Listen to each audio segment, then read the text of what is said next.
بسم اللہ الرحمن الرحیم۔ آج ہم قرآن کریم میں مذکور ایک جلیل القدر پیغمبر حضرت موسیٰ علیہ السلام کے بھائی حضرت ہارون علیہ السلام کا ذکر آپ کے سامنے بیان کریں گے۔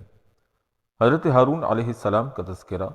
جہاں جہاں حضرت موسیٰ علیہ السلام کا تذکرہ ہے وہیں پر حضرت ہارون علیہ السلام کا بھی تذکرہ موجود ہے۔ قرآن کریم میں سورہ بقرہ، سورہ نساء، سورہ انعام، سورہ یونس، سورہ مریم، سورہ طٰہٰ، سورہ انبیاء، سورہ مؤمنون، سورہ فرقان، سورہ شعراء اور سورہ صافات کے اندر آپ کا تذکرہ ملتا ہے۔ حضرت ہارون علیہ السلام حضرت موسیٰ علیہ السلام سے 3 سال بڑے تھے، کیونکہ آپ علیہ السلام فصیح اللسان تھے اور حضرت موسیٰ علیہ السلام کی زبان میں لکنت تھی، اور غالباً اسی بنا پر کہ حضرت موسیٰ علیہ السلام مدین میں ایک عرصہ رہے تھے اور آپ علیہ السلام مصر ہی میں رہے، اس لیے آپ علیہ السلام کو مصری اور عبرانی زبان جو کہ ان کی مادری زبان تھی، ان دونوں زبانوں پر مکمل عبور حاصل تھا۔ حضرت موسیٰ علیہ السلام کا تذکرہ ہم آپ کے سامنے الگ سے 2 یا 3 قسطوں میں بیان کریں گے، کیونکہ وہ بہت لمبا اور تفصیلی واقعہ ہے۔ پہلے ہم حضرت ہارون علیہ السلام کا واقعہ اس لیے بیان کر رہے ہیں کہ یہ ایک تو مختصر بھی ہے اور اس کی بہت سی جزیات ایسی ہیں کہ جو حضرت موسیٰ علیہ السلام کے واقعہ کے اندر بھی آ جائیں گی، جو کہ ایک تفصیلی واقعہ ہے۔ جب حضرت موسیٰ علیہ السلام کو اللہ تعالیٰ نے نبوت سے سرفراز کیا تو آپ علیہ السلام نے اپنے بھائی حضرت ہارون علیہ السلام کے لیے بھی ان الفاظ کے اندر دعا کی۔ چنانچہ سورہ قصص میں اللہ پاک فرماتے ہیں وَأَخِي هَارُونَ هُوَ أَفْصَحُ مِنِّي لِسَانًا فَأَرْسِلْهُ مَعِيَ رِدْءًا يُصَدِّقُنِي إِنِّي أَخَافُ أَن يُكَذِّبُونِ، اور میرے بھائی ہارون وہ مجھ سے زیادہ فصیح ہیں زبان میں، بس آپ اس کو میرے ساتھ مددگار کی حیثیت سے بھیجیے تاکہ وہ میری تائید کریں، میں ڈرتا ہوں کہ وہ لوگ مجھے جھٹلائیں گے۔ اللہ تعالیٰ جل شانہ نے آپ کی دعا کو قبول کرتے ہوئے حضرت ہارون علیہ السلام کو بھی مرتبہ نبوت سے سرفراز فرماتے ہوئے جواب دیا قال سنشد عضدک بأخیک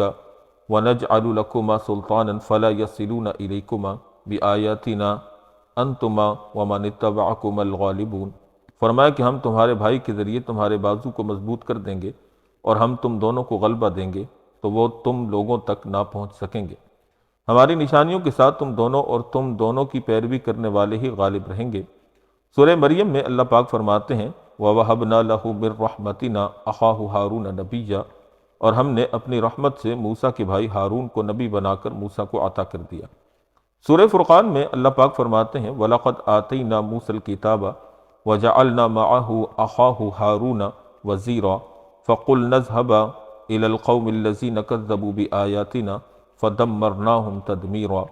اور بے شک ہم نے موسیٰ علیہ السلام کو کتاب دی تھی اور ان کے ساتھ ان کے بھائی ہارون کو ان کا مددگار بنایا، پھر ہم نے ان سے کہا کہ تم دونوں ان لوگوں کے پاس جاؤ جو ہماری آیتوں کو جھٹلا رہے ہیں،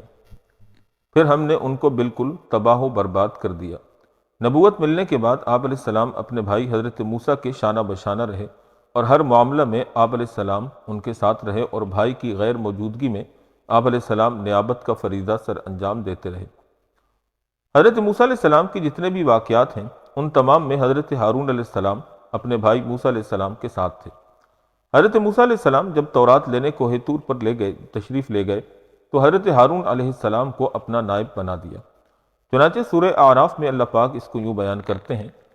وَوَعَدْنَا مُوسَىٰ 30 لَيْلَةً وَأَتْمَمْنَاهَا بِعَشْرٍ فَتَمَّ مِيقَاتُ رَبِّهِ 40 لَيْلَةً وَقَالَ مُوسَىٰ لِأَخِيهِ هَارُونَ اخْلُفْنِي فِي قَوْمِي وَأَصْلِحْ وَلَا تَتَّبِعْ سَبِيلَ الْمُفْسِدِينَ، اور ہم نے حضرت موسیٰ سے 30 راتوں کا وعدہ کیا اور اس کو پورا کیا مزید 10 راتوں سے،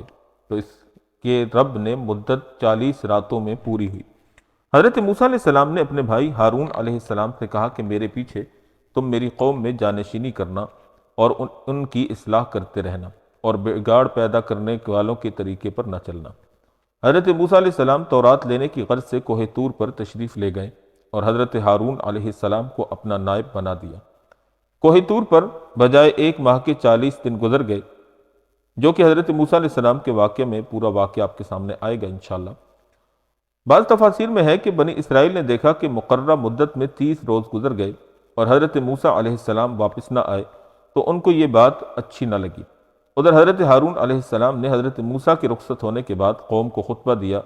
کہ قوم فرعون کی بہت سی چیزیں جو تم نے ان سے مانگ رکھی تھیں، انہوں نے تمہارے پاس امانت رکھوائی تھی، وہ سب تم اپنے ساتھ لے آئے ہو، اگرچہ تمہاری بھی بہت سی چیزیں ان کے پاس رہ گئی ہیں۔ تم یہ مت سمجھ لینا کہ یہ ان کی چیزیں ہماری چیزوں کے بدلہ میں ہو گئیں، مگر میں اس کو حلال نہیں سمجھتا کہ تم ان کی چیزوں کو اپنے استعمال میں لاؤ، چونکہ وہ غرق ہو چکے ہیں، اس لیے ان کی چیزیں اب واپس نہیں کی جا سکتی۔ اس لیے ایک گڑھا کھودوا کر سب کو حکم دیا کہ یہ سب چیزیں، خواہ زیورات ہوں یا دوسری اشیاء، سب اس گڑھے میں ڈال دو۔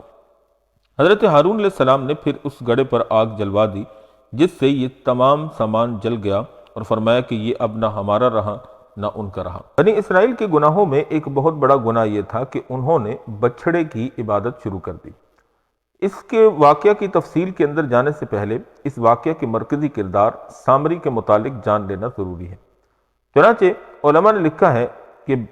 سامری ایک قبطی اور فرعونی قوم میں سے تھا جو حضرت موسیٰ علیہ السلام کے پڑوس میں رہتا تھا اور آپ علیہ السلام پر ایمان لے آیا تھا، اور حضرت موسیٰ علیہ السلام بنی اسرائیل کو لے کر مصر سے نکلے تو یہ بھی آپ کے ساتھ ہو لیا، اور بعض نے کہا کہ یہ بنی اسرائیل ہی کے ایک قبیلہ سامرا کا رئیس تھا، اور یہ قبیلہ شام میں معروف ہے۔ حضرت سعید بن جبیر رحمۃ اللہ علیہ فرماتے ہیں کہ یہ فارسی تھا، یعنی کرمان کا رہنے والا تھا،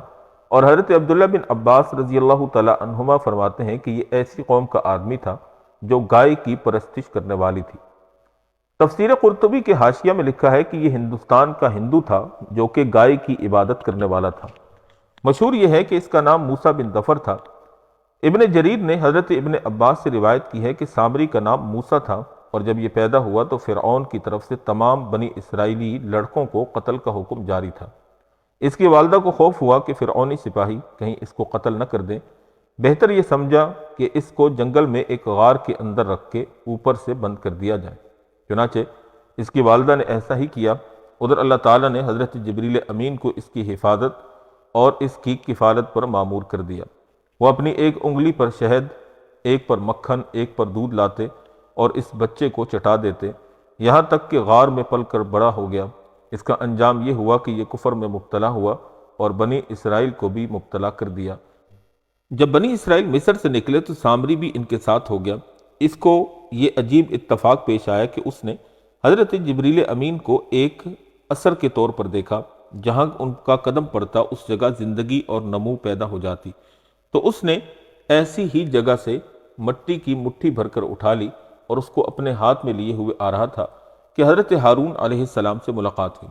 آپ علیہ السلام کو خیال ہوا کہ اس کی مٹھی میں کوئی فرعونی زیور ہے۔ ہارون علیہ السلام نے اس سے کہا کہ جس طرح سب لوگوں نے اس گڑھے میں زیورات ڈالے ہیں تو بھی ڈال دے۔ تو اس نے کہا کہ یہ تو اس رسول یعنی جبریل کے نشان قدم کی مٹی ہے جس نے تمہیں دریا سے پار کرایا ہے، اس کو کسی بھی طرح گڑھے میں نہیں ڈالوں گا، سوائے اس کے کہ آپ یہ دعا کریں کہ میں جس مقصود کے لیے ڈالوں وہ پورا ہو جائے۔ چنانچہ حضرت ہارون علیہ السلام نے دعا کر دی۔ جب دعا سے فارغ ہو گئے تو سامری نے کہا کہ میں تو یہ چاہتا ہوں کہ یہ سونا، چاندی، لوہا، پیتل جو کچھ اس گڑھے میں ڈالا گیا ہے ایک گائے کا بچھڑا بن جائے۔ حضرت ہارون علیہ السلام دعا کر چکے تھے اور وہ قبول ہو گئی۔ چنانچہ سب چیزوں کا ایک بچھڑا بن گیا جس میں کوئی روح وغیرہ تو نہ تھی مگر گائے کی طرح آواز نکالتا تھا۔ حضرت ابن عباس نے اس روایت کو نقل کرتے ہوئے فرمایا کہ واللہ وہ کوئی زندہ آواز نہ تھی بلکہ ہوا اس کے پچھلے حصے سے داخل ہو کر منہ سے نکلتی تو اس طرح کی آواز پیدا ہو جاتی تھی۔ یہ عجیب و غریب واقعہ دیکھ کر بنی اسرائیل کئی فرقوں میں تقسیم ہو گئے۔ ایک فرقہ نے سامری سے پوچھا کہ یہ کیا ہے تو اس نے کہا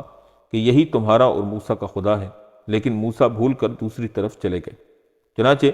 سورہ طٰہٰ میں اللہ پاک فرماتے ہیں فَأَخْرَجَ لَهُمْ عِجْلًا جَسَدًا لَهُ خُوَارٌ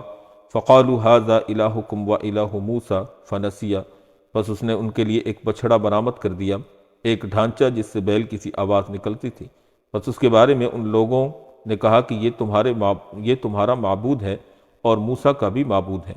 لیکن موسیٰ اسے بھول گئے۔ ایک فرقہ نے کہا کہ ہم اس بات کی تکذیب یا تصدیق اس وقت تک نہیں کریں گے جب تک حضرت موسیٰ واپس نہیں آ جاتے۔ اگر واقعی یہ ہمارا خدا ہے تو ہم اس کی مخالفت کر کے گناہ گار نہیں ہوں گے، اور اگر یہ خدا نہیں تو ہم حضرت موسیٰ کی بات مانیں گے۔ اور ایک فرقہ کے دل میں سامری کی بات اتر گئی اور اس نے سامری کی تصدیق کر کے اس کو اپنا خدا مان لیا۔ جب حضرت ہارون علیہ السلام نے یہ فساد دیکھا تو ارشاد فرمایا وَلَقَدْ قَالَ لَهُمْ هَارُونُ مِنْ قَبْلُ يَا قَوْمِ إِنَّمَا فُتِنْتُمْ بِهِ وَإِنَّ رَبَّكُمُ الرَّحْمَنُ فَاتَّبِعُونِي وَأَطِيعُوا أَمْرِي قَالُوا لَن نَّبْرَحَ عَلَيْهِ عَاكِفِينَ حَتَّى يَرْجِعَ إِلَيْنَا مُوسَىٰ۔ اور ہارون علیہ السلام نے ان سے پہلے ہی کہا تھا کہ اے میری قوم، تم اس بچھڑے کے ذریعے سے بہک گئے ہو اور تمہارا رب تو رحمان ہے، بس میری پیروی کرو اور میری بات کو مان لو۔ انہوں نے کہا کہ ہم تو اسی کی عبادت میں لگے رہیں گے جب تک کہ موسیٰ علیہ السلام ہمارے پاس واپس نہ لوٹائیں۔ اسی طرح جب 40 روز پورے کرنے کے بعد حضرت موسیٰ کو شرف ہم کلامی نصیب ہوا تو اللہ تعالیٰ نے ان کو اس بارے میں خبر کر دی۔ حضرت موسیٰ علیہ السلام وہاں سے بڑے غصے میں اور افسوس کی حالت میں واپس آئے۔ چنانچہ سورہ طٰہٰ میں اللہ رب العالمین نے اس کو یوں بیان کیا فَرَجَعَ مُوسَىٰ إِلَىٰ قَوْمِهِ غَضْبَانَ آسِفًا قَالَ يَا قَوْمِ أَلَمْ يَعِدْكُمْ رَبُّكُمْ وَعْدًا حَسَنًا أَفَطَالَ عَلَيْكُمُ الْعَهْدُ أَمْ أَرَدتُّمْ أَن يَحِلَّ عَلَيْكُمْ غضب من ربكم فأخلفتم موعدي قالوا ما أخلفنا موعدك بملكنا ولكننا حملنا أوزارا من زينة القوم فقذفناها فكذلك ألقى السامري۔ اپنی قوم کی طرف غصے اور رنج میں بھرے ہوئے لوٹے۔ انہوں نے کہا کہ اے میری قوم، کیا تم سے تمہارے رب نے ایک اچھا وعدہ نہیں کیا تھا؟ کیا تم پر زیادہ زمانہ گزر گیا یا تم نے چاہا کہ تمہارے اوپر تمہارے رب کا غضب نازل ہو، اس لیے تم نے مجھ سے وعدہ خلافی کی؟ انہوں نے کہا کہ ہم نے اپنے اختیار سے آپ کے ساتھ وعدہ خلافی نہیں کی، بلکہ قوم کے زیورات کا بوجھ ہم سے اٹھوایا گیا تھا تو ہم نے اس کو پھینک دیا، پھر اس طرح سامری نے اس کو ایک بچھڑے کی شکل میں ڈھال لیا۔ حضرت موسیٰ علیہ السلام نے تورات کی تختیاں زمین پر رکھ کر اپنے بھائی حضرت ہارون کی داڑھی اور سر کے بال پکڑ کر اپنی طرف کھینچا اور سخت ڈانٹا۔ چنانچہ قرآن کریم میں اللہ پاک فرماتے ہیں وَأَلْقَى الْأَلْوَاحَ وَأَخَذَ بِرَأْسِ أَخِيهِ يَجُرُّهُ إِلَيْهِ، اور آپ نے تختیاں رکھ دی اور اپنے بھائی کو سر سے پکڑ کر اپنی طرف کھینچا۔ حضرت ہارون علیہ السلام نے اپنا عذر بیان کر دیا اور اس طرح اپنے بھائی سے فرمایا قَالَ يَا ابْنَ أُمَّ لَا تَأْخُذْ بِلِحْيَتِي وَلَا بِرَأْسِي إِنِّي خَشِيتُ أَن تَقُولَ فَرَّقْتَ بَيْنَ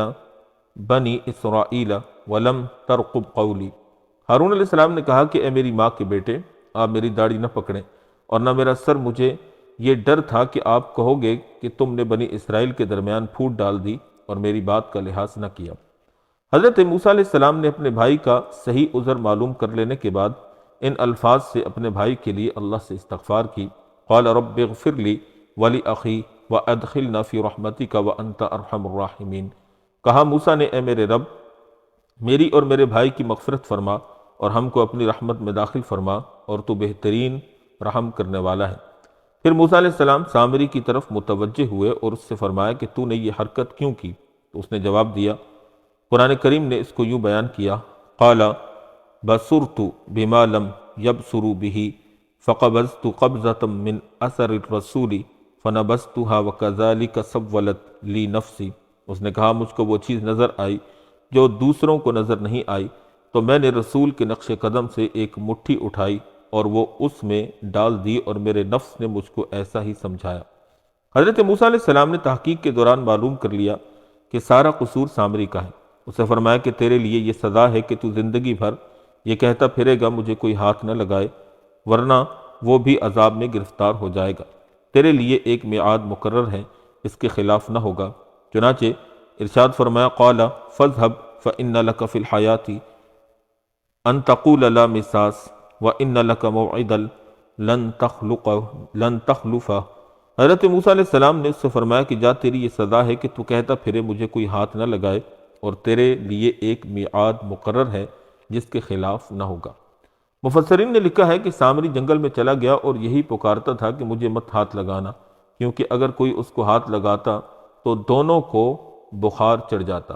اس طرح ذلت کی حالت میں جنگل میں ہی کہیں جہنم واصل ہو گیا۔ جب حضرت موسیٰ علیہ السلام سامری کو سزا سنا چکے تو بچھڑے کی جانب متوجہ ہوئے، اس کو جلایا اور پھر اس کی راکھ پانی میں بہا دی۔ چنانچہ سورہ طٰہٰ میں اللہ پاک فرماتے ہیں وانظر الی الہک الذی ظلت علیہ عاکفا لنحرقنہ ثم لَنَنْسِفَنَّهُ فِي الْيَمِّ نَسْفًا إِنَّمَا إِلَٰهُكُمُ اللَّهُ الَّذِي لَا إِلَٰهَ إِلَّا هُوَ وَسِعَ كُلَّ شَيْءٍ عِلْمًا۔ اور تو اپنے اس معبود کو دیکھ جس پر تو برابر اڑا رہتا تھا، ہم اس کو جلائیں گے، پھر اس کو دریا میں بکھیر کر بہا دیں گے۔ تمہارا معبود تو صرف اللہ ہے، اس کے سوا کوئی معبود نہیں، اس کا علم ہر چیز پر حاوی ہے۔ تفسیر ابن کثیر میں ہے کہ جس نے بھی اس دریا کا پانی پیا اس کا چہرہ زرد پڑ گیا، اس سے سارے گوسالہ پرست معلوم ہو گئے۔ اس وقت بنی اسرائیل کو یقین آ گیا کہ ہم فتنے میں مبتلا ہو گئے تھے، اور سب کو اس جماعت پر محبت اور رشک ہونے لگا جس کی رائے حضرت ہارون علیہ السلام کے مطابق تھی۔ بنی اسرائیل کو اس گناہ عظیم پر افسوس ہوا تو حضرت موسیٰ علیہ السلام سے کہنے لگے کہ اپنے رب سے دعا کیجئے کہ ہمارے لیے توبہ کا دروازہ کھول دے جس سے ہمارے گناہوں کا کفارہ ہو جائے۔ چنانچہ قرآن کریم میں سورہ بقرہ میں اللہ پاک فرماتے ہیں وَإِذْ وَعَدْنَا مُوسَىٰ 40 لَيْلَةً ثُمَّ اتَّخَذْتُمُ الْعِجْلَ مِن بَعْدِهِ وَأَنْتُمْ ظَالِمُونَ ثُمَّ عَفَوْنَا عَنْكُم مِّن بَعْدِ ذَلِكَ لَعَلَّكُمْ تَشْكُرُونَ۔ اور جب ہم نے موسیٰ سے وعدہ کیا 40 رات کا، پھر تم نے اس کے بعد بچھڑے کو معبود بنا لیا اور تم ظالم تھے، پھر ہم نے اس کے بعد تم کو معاف کر دیا تاکہ تم شکر گزار بندے بنو۔ حضرت موسیٰ علیہ السلام نے ان لوگوں کو جنہوں نے بچھڑے کو اپنا معبود مان لیا تھا توبہ کرنے کا حکم دیا اور بتایا کہ اللہ تعالیٰ جل شانہ کی طرف سے توبہ اس طرح ہے کہ جن لوگوں نے بچھڑے کو معبود بنا لیا تھا ان کو وہ لوگ قتل کریں جنہوں نے نہ تصدیق کی تھی اور نہ تکذیب۔ ساتھ ساتھ ان کو آخرت کے عذاب سے بھی ڈرایا اور ان لوگوں کو اللہ کے اس فیصلہ پر آمادہ کیا۔ جب قوم آمادہ ہو گئی تو آپ نے حکم دیا کہ بچھڑا پوجنے والے اپنے گھروں سے بغیر ہتھیار کے نکلیں اور اپنے دروازوں پر زانو مار کر بیٹھ جائیں اور اپنی پیٹھیں اپنے زانوؤں سے باندھ لیں اور اپنے سروں کو گھٹنوں پر رکھ دیں اور تلوار کا زخم اپنے سر پر لیں اور نہ بدن کو ہلائیں اور نہ ہاتھ پاؤں ماریں، اور جو کوئی ان شرطوں کے خلاف کرے گا اس کی توبہ قبول نہیں ہوگی۔ قرآن کریم میں اللہ پاک نے اس کو یوں بیان کیا وَإِذْ قَالَ مُوسَىٰ لِقَوْمِهِ يَا قَوْمِ إِنَّكُمْ ظَلَمْتُمْ أَنفُسَكُمْ بِاتِّخَاذِكُمُ الْعِجْلَ فَتُوبُوا إِلَىٰ بَارِئِكُمْ فَاقْتُلُوا أَنفُسَكُمْ ذَلِكُمْ خَيْرٌ لَكُمْ عِندَ بَارِئِكُمْ فَتَابَ عَلَيْكُمْ إِنَّهُ هُوَ التَّوَّابُ الرَّحِيمُ۔ جب موسیٰ علیہ السلام نے اپنی قوم سے کہا کہ اے میری قوم، تم نے بچھڑے کو معبود بنا کر اپنی جانوں پر ظلم کیا ہے، اب اپنے پیدا کرنے والے کی طرف متوجہ ہو اور اپنے مجرموں کو اپنے ہاتھوں سے قتل کرو، یہ تمہارے لیے تمہارے پیدا کرنے والے کے نزدیک بہتر ہے، تو اللہ نے تمہاری توبہ قبول فرمائی، بے شک وہی توبہ قبول کرنے والا رحم کرنے والا ہے۔ اس کے بعد جب دوسرا دن ہوا، صبح کے وقت حضرت ہارون علیہ السلام کو حکم ہوا کہ ان لوگوں میں سے 12,000 افراد کو جنہوں نے بچھڑے کی پرستش کی تھی، نہ انکار کیا تھا اور نہ ہی پرستش کی تھی، ننگی تلواریں دیں اور حکم کریں کہ ان کے قتل کرنے کا کام شروع کرو۔ آپ علیہ السلام ایک بلند مقام پر کھڑے ہو کر آواز دیتے تھے یا معشر بنی اسرائیل ان اخوانکم آتوکم شاہرین سیوفہم یریدون ان یقتلوکم فاتقوا اللہ واصبروا، یعنی اے بنی اسرائیل کی گروہ، تمہارے بھائی تم پر تلواریں کھینچے ہوئے آئے ہیں اور تمہیں قتل کرنا چاہتے ہیں، بس اللہ سے ڈرو اور صبر کرو۔ حضرت حسن بصری رحمۃ اللہ علیہ سے منقول ہے کہ بنی اسرائیل کے 3 گروہوں میں سے 2 گروہ کو یہ حکم ملا تھا کہ آپس میں قاتل مقتول ہوں۔ جنہوں نے گوسالہ پرستی کی تھی وہ مقتول ہوں، جنہوں نے نہ اقرار کیا تھا اور نہ انکار کیا تھا وہ ان کو قتل کریں تاکہ انکار نہ کرنے کا جو گناہ ان سے سرزد ہوا تھا وہ معاف ہو جائے، اور جنہوں نے اسی وقت انکار کیا تھا حضرت ہارون علیہ السلام کے ساتھ ہو گئے تھے، چونکہ وہ اس گناہ میں شریک نہ تھے اس لیے ان کو توبہ کی ضرورت نہیں تھی۔ اور بعض روایتوں میں ہے کہ جب مارنے والوں نے دیکھا کہ جن کے قتل کرنے کا حکم ہوا ہے وہ ان کے بھائی، بھتیجے، بھانجے اور دیگر رشتہ دار ہیں تو قتل کرنے میں ہچکچانے لگے اور طبعی شفقت کی بنا پر ان کے ہاتھ کانپنے لگے، تو اللہ تعالیٰ نے ایک سیاہ غبار بھیج دیا تاکہ ایک دوسرے کو نظر نہ آئے۔ اب انہوں نے بے دریغ مارنا شروع کر دیا، یہاں تک کہ صبح سے شام تک 70,000 آدمی قتل ہو گئے، اور بنی اسرائیل کی عورتیں اور بچے حضرت موسیٰ علیہ السلام کے روبرو فریاد کرنے لگے، تو حضرت موسیٰ علیہ السلام نے سر ننگے کر کے دعا فرمائی تو غبار ہٹ گیا، اور حکم ہوا کہ مرے ہوئے اور سب زندوں کی توبہ قبول ہو گئی، اور مرنے والوں نے شہادت کا مرتبہ حاصل کیا، اور جو زندہ رہ گئے وہ گناہوں سے پاک ہو گئے۔ جب بنی اسرائیل ارض مقدس میں داخل ہونے سے انکار کرنے لگے تو اللہ تعالیٰ نے حضرت موسیٰ کے ذریعے ان کو اطلاع کر دی کہ 40 سال تک اب تم کو اس سرزمین میں بھٹکنا پڑے گا، اور اس سرزمین میں ان لوگوں میں سے کوئی بھی داخل نہ ہو سکے گا جنہوں نے اس وقت انکار کیا تھا۔ اس کے ساتھ ساتھ ان کو یہ بھی بتایا کہ حضرت موسیٰ اور حضرت ہارون علیہ السلام بھی تمہارے پاس ہی رہیں گے، کیونکہ تمہاری اور آنے والی نسل کو رشد و ہدایت کے لیے ان کا موجود رہنا ضروری ہے۔ چنانچہ بنی اسرائیل جب میدان تیہ کی میدان میں پھرتے رہے، پہاڑ کی اس چوٹی کے قریب پہنچے جو ہود کے نام سے مشہور تھی، تو حضرت ہارون علیہ السلام کی موت کا وقت قریب آ گیا۔ تو حضرت ہارون علیہ السلام اپنے بھائی کے ہمراہ ہود پر خدا کے حکم سے چڑھ گئے اور وہیں کچھ روز عبادت الہی میں مصروف رہے، اور یہیں حضرت ہارون علیہ السلام کا انتقال ہو گیا، اور حضرت موسیٰ علیہ السلام ان کی تجہیز و تکفین کے بعد نیچے اتر آئے اور بنی اسرائیل کو اپنے بھائی ہارون کی وفات سے مطلع کیا۔ تو بنی اسرائیل آپ علیہ السلام کی وفات سے 30 دن تک روتے رہے اور بہت زیادہ افسوس اور غم کا اظہار کرتے رہے۔ تفسیر ابن کثیر میں حضرت سیدنا علی رضی اللہ تعالی عنہ سے ایک روایت نقل کی گئی ہے کہ حضرت ہارون علیہ السلام کے انتقال کے بعد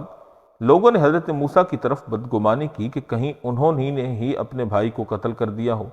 اور آپ علیہ السلام کو ستانا شروع کیا۔ تو اللہ رب العزت نے فرشتوں کو حکم دیا کہ وہ حضرت ہارون علیہ السلام کا جنازہ اٹھا لائیں۔ فرشتے جنازہ اٹھا کر بنی اسرائیل کی مجلس کے پاس سے جب گزرے تو اللہ تعالیٰ نے حضرت ہارون علیہ السلام کو زبان عطا کر دی اور انہوں نے اپنی قدرتی موت کا اظہار کیا۔ اس طرح حضرت موسیٰ علیہ السلام بھائی کے قتل ناحق سے بری ہو گئے۔ یہ روایت تفسیر ابن کثیر سے ہم نے آپ کے سامنے نقل کی ہے۔ حضرت ہارون علیہ السلام کا تفصیلی واقعہ آپ نے سماعت فرمایا۔ امید واثق ہے کہ آپ کو بہت کچھ نیا سیکھنے اور جاننے کو ملا ہوگا اور آپ کے علم میں اضافے کا سبب بنا ہوگا۔ اگر آپ کو ہماری یہ ویڈیو پسند آئی ہو تو ہمارے چینل کو سبسکرائب ضرور کر دیجئے گا اور اپنے دوست و احباب میں شیئر بھی کیجئے گا، اور کمنٹ سیکشن میں اپنی رائے کا اظہار کرنا بھی ضرور لازمی سمجھیے گا کہ اس سے ہمیں بہت زیادہ حوصلہ افزائی ملتی ہے۔ اللہ پاک ہم سب کا حامی و ناصر ہو۔ وما علینا الا البلاغ المبین۔